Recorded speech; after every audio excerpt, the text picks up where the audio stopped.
It was surprising to me just how many there were, and a lot of these families are just traveling around the country looking for some kind of hope because they know there's a timeline on this. They just don't know how long that is. So they're kind of just traveling around looking for what state is going to give them some kind of an opportunity. And when you look at, again, the timeline too, this was one of the other changes that we've made in the law was around remote appointments. So a lot of patients have told me that they spend their last few months just traveling around the country hoping that they might qualify for a treatment. They don't know that they'll qualify. They just show up in a state and meet with doctors and say, here's what I have. Would I qualify for this treatment? And a lot of times the answer is no. So they spend a lot of time and a lot of money traveling around just to be told no. So with this legislation, it actually will allow patients to have that first appointment remote so they can join a Zoom call. Americans are capable of achieving extraordinary things when they have the freedom and opportunity to do so. This is American Potential. Hey everyone, and welcome to the American Potential Podcast. I'm your host, David Fromm. You know, if someone's battling a rare, life-threatening disease, you'd think getting any type of treatment would be simple, right? Unfortunately, it's not. Too many patients face roadblocks that really keep them from accessing certain options. But some states are changing that, removing barriers so people with terminal illnesses have options instead of nothing at all. Today, we're sharing the story of one state that passed a right to try bill.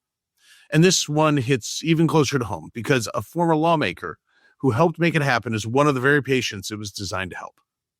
I want to welcome Sarah Scott, who's the Deputy State Director for Americans for Prosperity in New Hampshire. And she's going to share this lawmaker's story and also what the bill will do. Sarah, thanks for joining us. Thanks so much for having me on. Thanks. So our listeners can get to know this lawmaker, Michael Yakubovich. Michael, a little better. Share his story and where he grew up.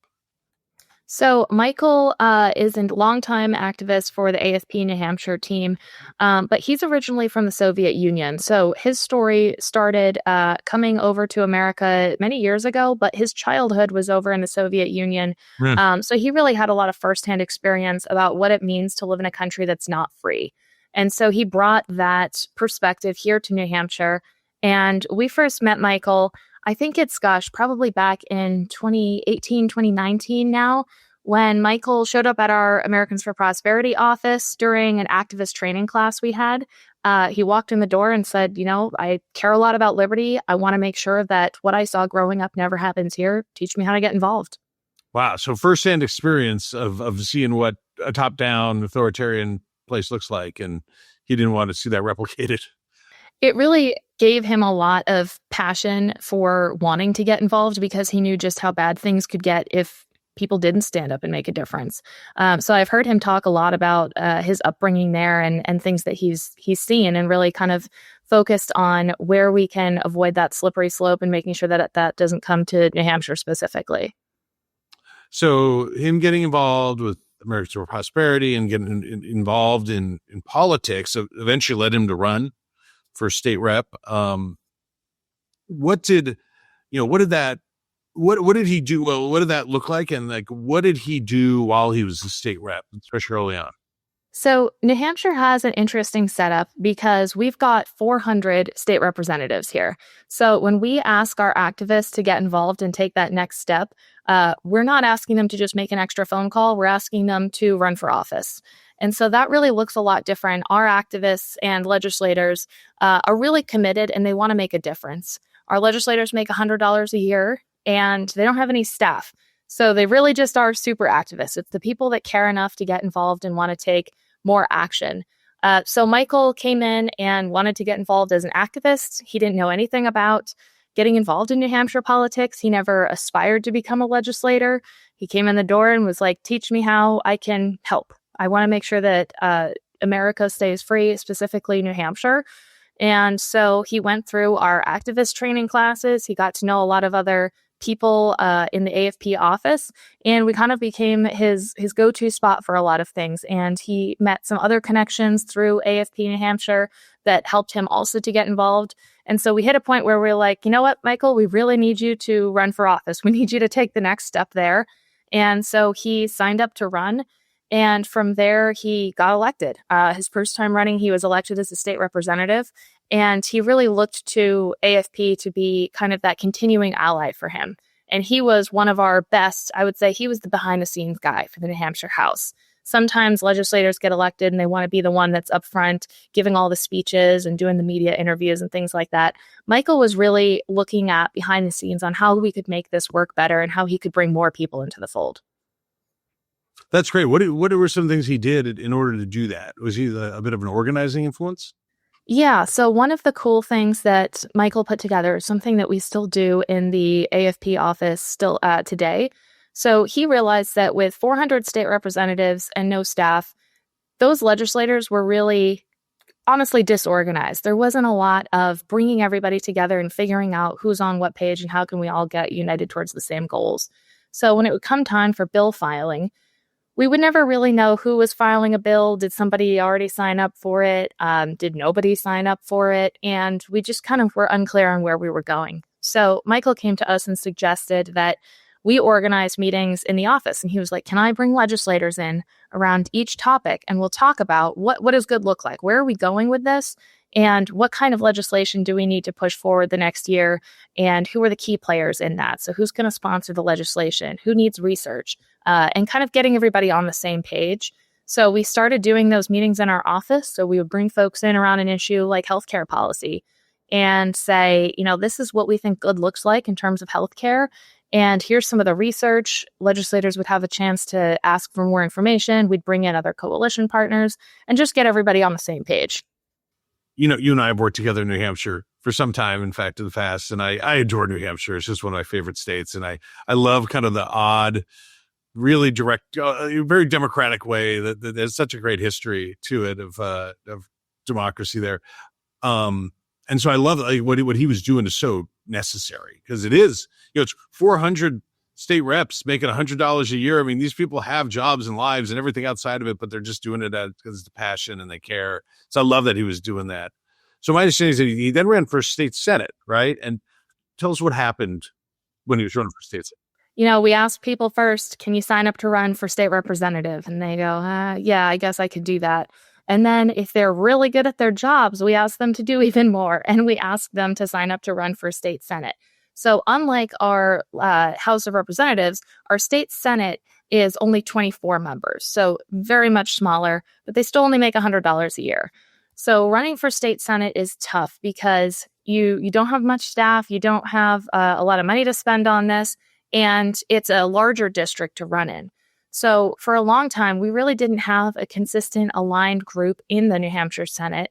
We would look at the House of Representatives and say, we've got a lot of conservative values over there, a lot of aligned people, but we really didn't have that in the Senate. So we ended up encouraging Michael to run for state Senate. And through the encouragement of us and a lot of other people there, he decided to go sign up and run. And so he ran his state Senate campaign. And he ended up having a primary. It was definitely a tough primary battle. It was kind of, I would say, like the establishment versus the liberty. And so there was a lot of excitement and momentum because we hadn't seen a primary like this as far back as I can remember, actually. Things don't turn over as much in the New Hampshire Senate as it does in the New Hampshire House. So we had definitely quite the primary experience there. It was a tough race. And Michael ended up beating his primary opponent, which was much the surprise, I think, of a lot of folks watching this race. That's great. So, but I believe he got some bad news while he was running for Senate. Is yes. That right? So after the New Hampshire primary, the next day was super exciting. Michael had won his race. We were all ecstatic about that. And then we got a call with the bad news that Michael actually wouldn't be able to continue running in the general election. So that was pretty shocking to all of us. He had gotten a diagnosis, a very terminal cancer diagnosis, and he wasn't going to be able to continue running for office. So to have gone through that race, the primary, and have had such a hard fight We had so many activists that were involved and excited about this. And then to hear that Michael wasn't going to be able to continue on, and we didn't know what was going to happen to him. Because at that point, I think a lot of us had heard that he had cancer, but they couldn't even figure out where the cancer was at that point. So it was definitely a shocking thing to hear. So he's encountered some obstacles trying to get treatment, right? What Yes. are some of those obstacles? So Michael's diagnosis was stage 4 cancer. And like I said, at first, they didn't even know where it was. I couldn't even tell you how to pronounce the name of the cancer he has, but it's a bile duct cancer. And it's very aggressive. And I think the 5-year survival rate for this is about 5%. So when you get this diagnosis, they're kind of saying, you don't have a lot of options. We're going to try our best to treat you, but it's an uphill battle for sure. So Michael started cancer treatments right after the primary and continued on with that. He's gone through round after round of chemo, and all of it's pretty much just a guess that, like, we don't know that this is going to help you at all, but here's the treatment that you have. And since then, I know that Michael has tried a lot of different experimental treatments and looked at other ways, because 5% survival rate after 5 years is not exactly great odds. And so he's really been looking everywhere to kind of find the treatments that might actually help him. And that kind of led him to this legislation and the fight that we had in New Hampshire over right to try. So we're going to be talking about what right to try is. So right to try is letting people try these experimental treatments if they're facing terminal diagnosis. So a lot of times people get that diagnosis, they say, we can't do anything for you. Good luck. And instead of saying that's where it ends, it's saying if there's a pathway forward that we're not telling you it's a cure, but there's a chance that maybe this could help you, we're going to let you go ahead and try that. And so we passed right to try legislation in New Hampshire and at the federal level back, I think that was 2018 now. And we had a lot of excitement around that. We were really motivated and thought, man, we fixed the problem. And then unfortunately, what we figured out since then is that we removed some of the barriers, but there were so many still in place that this legislation still wasn't actually helping patients. And so we realized that we needed to put together some legislation in New Hampshire, is where we ran it this past year, to make right to try legislation actually usable.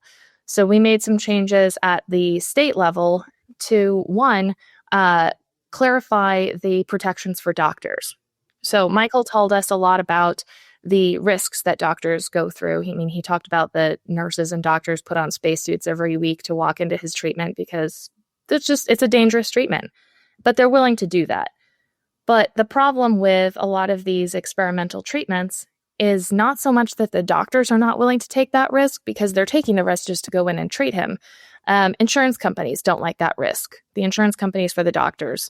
And so they're really concerned about civil liability issues. And so this legislation basically says that patients know what they're signing up for. They know you're not giving them a cure. This is just hope, and it's giving you the chance that maybe there's a miracle. And so it waives that civil liability. So patients can basically sign a waiver and say, I know this might not work. And then the doctors have that flexibility to actually go and treat the patient. So in essence, is right to try legislation really just allowing patients who are facing a really dire prognosis to assume the responsibility and the consequences for these experimental or less tested treatments? Mm-hmm. Yeah. So basically, they're just saying that we know that we're acknowledging this is not going to be 100% a cure. We just want the chance to try. And having that flexibility there, it just didn't exist in the original right to try legislation, and was probably the biggest barrier and the biggest reason that we haven't seen significant usage of right to try since we initially passed it. This was the issue that came up time and time again. I even heard stories of doctors that understand this kind of treatment. And one doctor in particular, I think her husband was sick and they were looking at how to get treatment, and basically told, like, we do see an option. There is an experimental treatment, but there aren't any doctors that are actually able to take the risk to give you the treatment. So seeing the fact that there is hope and we're just putting these roadblocks in the way is just devastating to people. Oh, I mean, it just seems it has to be so frustrating for that person or a loved one. I mean, if there's any hope, you'd want to aggressively pursue it. Yeah, absolutely. And one of the other changes that I thought was really interesting that I didn't know about initially is that the original right to try legislation focused primarily around drugs and not just experimental treatments in general. So there's been a lot of advancements in technology with things like individualized gene therapies. And when you look at genetic diseases, there are just so many genetic diseases that don't have any treatments. I think if you look at rare disease in general, 80% of them are genetic in nature. And I think maybe only 4 or 5% of them have any kind of an approved treatment. And so FDA approval is a huge, huge cost for companies. It's very time consuming and it's very expensive. So if you have a disease that maybe affects 20 or 30 people, oftentimes it doesn't end up going through that FDA approval process because it wouldn't be profitable for a company. Right. And so this legislation lets you focus more on those individualized therapies too. So we heard a lot from families that have children with rare genetic diseases. So the kids are maybe like okay right now, but we know by the time they hit maybe 8 or 9 years old, it's going to be terminal for them. So it's kind of getting ahead of that and saying that we're going to be able to do these targeted, individualized treatments for them that might help them, might make them live a little bit longer, could even be a cure. We're not sure yet, but we're going to be able to test it out and try. Wow. I mean, yeah, it takes a whole nother level when you even think about it being your kid. I mean, I know that's a reality for a number of people. As a father, it was surprising to me just how many there were. And a lot of these families are just traveling around the country looking for some kind of hope because they know there's a timeline on this. They just don't know how long that is. So they're kind of just traveling around looking for what state is going to give them some kind of an opportunity. Sure. And when you look at, again, the timeline too, this was one of the other changes that we've made in the law was around remote appointments. So a lot of patients have told me that they spend their last few months just traveling around the country, hoping that they might qualify for a treatment. They don't know that they'll qualify. They just show up in a state and meet with doctors and say, here's what I have. Would I qualify for this treatment? And a lot of times the answer is no. So they spend a lot of time and a lot of money traveling around just to be told no. So with this legislation, it actually will allow patients to have that first appointment remote. So they can join a Zoom call, for example, just to not necessarily to get the treatment, but just to be told, yes, you qualify. No, you don't. Yeah, it's not the way I would think you want to.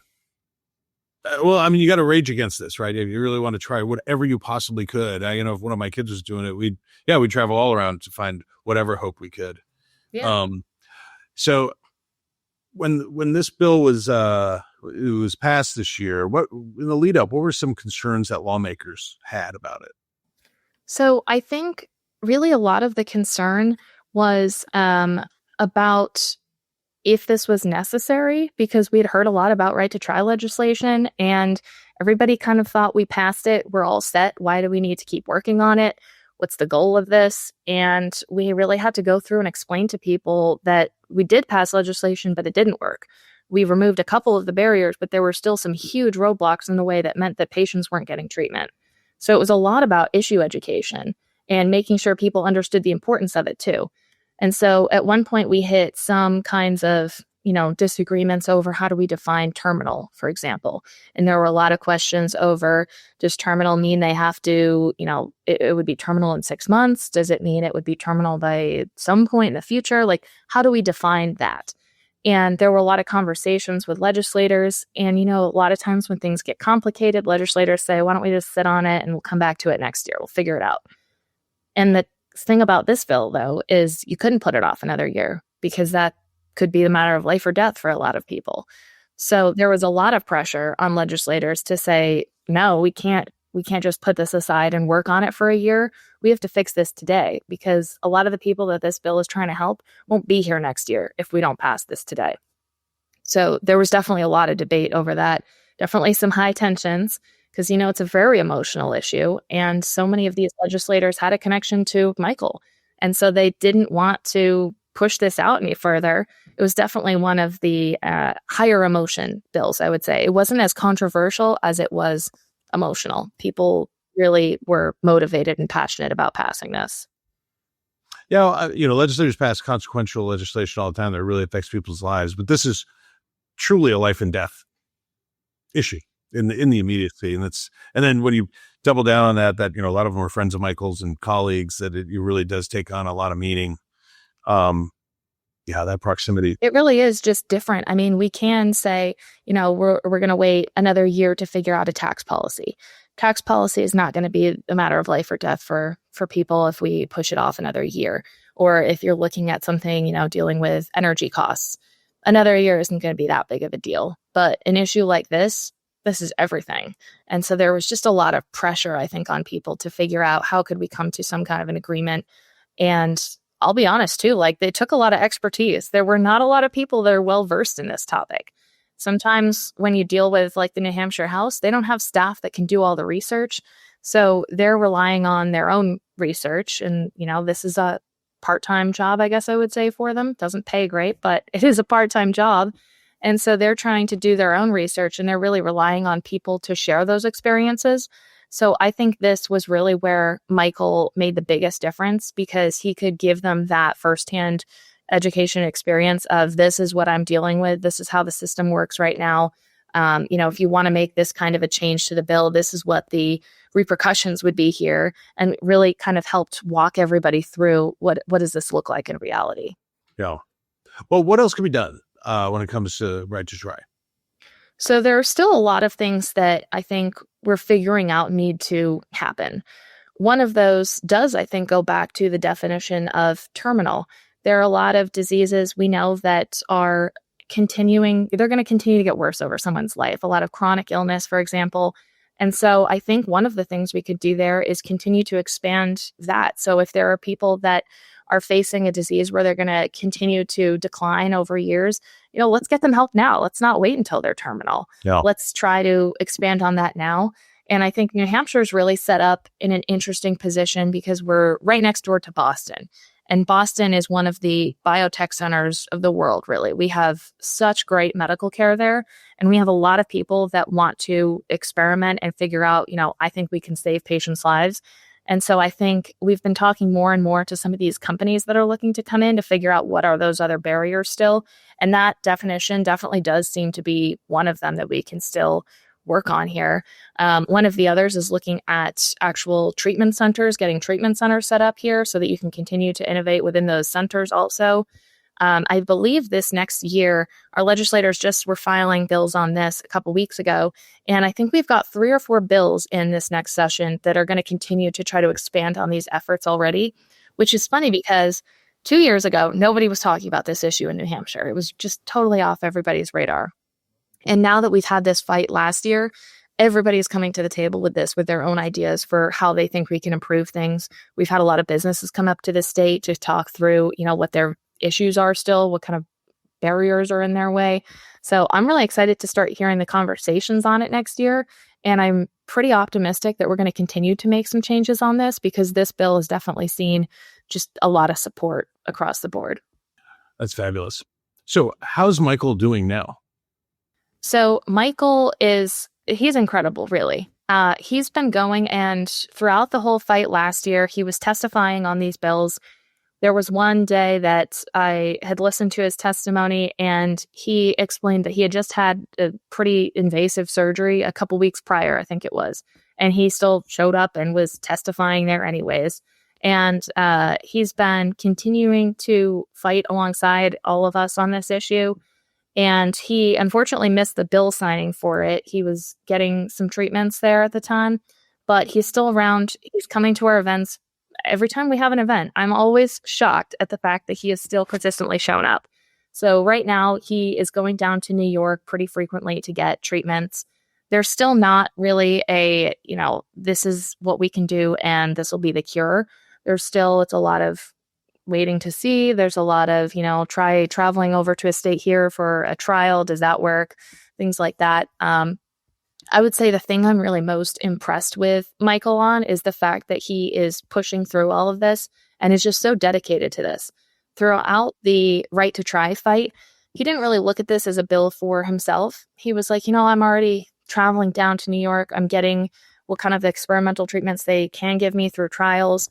And he was like, this is for the people that don't have what I do, because he talked a lot about the support of his family. For example, his kids aren't little anymore. His kids are a little bit older. So, he doesn't have a 2, 3, 4-year-old at home that can't miss out on having their dad around. And then there's also just a huge cost. So there are a lot of patients that don't live anywhere near medical treatment. We live right next to Boston. So it's really world-class treatment there. Totally. So he talked a lot about the fact that he saw this as fighting for the people that didn't have the options that he did. And so that was definitely really inspiring to see. He's still fighting. It's definitely an uphill battle for sure, but I've been really encouraged to see how well he's done. Yeah, what an inspiration. I mean, we talk about people who took a step to get involved and then end up changing their state, changing the world, changing their nation, their community. This is such a great example of that, that through his efforts and, those of his that what he touched off amongst his colleagues, hopefully many more lives could be saved that wouldn't otherwise be. So it's a real inspiration, and it's a great story. I'm glad, Sarah, that you could tell Michael's story here. And I really will give Michael the credit for this bill. I mean, he was the one that was looking up definitions of how can we find compromise between this legislator and that legislator on how we define something. And at the end of the day, he was the one that ended up giving everybody a definition that they could agree on, which is the definition of terminal, which is funny that we have to even argue over this kind of a definition. But he was the one that was able to come up with something that everybody could agree on. And it was information that none of us would have had. It was stuff that he knew from his own experience. And he was dedicated enough to fighting for this that he went out and talked to the right people and got everybody on board. That's great. Well, thank you to you and your team for partnering with Michael. And thanks again for telling us this story and sharing it with us. I hope Michael just keeps up the fight and we have a great outcome. He loves telling this story to everybody. So I think he'll be really excited to hear that we've been able to talk about it. And I really appreciate you having me on. Yeah. Thanks, Sarah. Always a pleasure. Thanks. Thanks. Hey, folks, if you like this episode and would like to stay connected with the podcast, be sure to like and subscribe to our channel, as well as following us on Facebook, Instagram, and YouTube. And always remember, freedom and liberty are easily taken for granted. Don't take it for granted. Go out there and defend freedom and liberty. Thanks for joining us, and we'll see you on the next episode.